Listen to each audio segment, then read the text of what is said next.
শরবত খাওয়াইতেছ এই গরমে আমি এত সুন্দর শরবত খাই না। আমি তো গার্লফ্রেন্ডটা পর্যন্ত নক দিছি, খালি একবার নক দিছি একটা ছবি চাইছি। কিরে তুই না অন্ধ?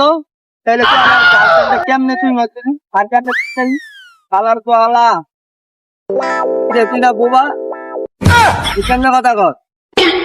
তুই আমরা রাইতের অন্ধকারে কানা দিচ্ছে আমার গার্লফ্রেন্ডে নক দিচ্ছে তার পিছতে তো তেমনি কথা বল। বন্ধু এই গরম এটা তো গরম শরবত খাওয়াইলি, যা কখনো খাইলাম না, আজকে খাইলাম। এখন তো একটা জিনিস খাওয়াবি, বলবো একটা ঠান্ডা মজা খাওয়া। মজু হ্যাঁ মজু তোর অন্ধা ঢুকানো ঠিক আছে, আগে বুবার কাছে যাই পরে তোর ব্যাপারটা দেখছো। চল বুবার কাছে যাও। আমি বলছিলাম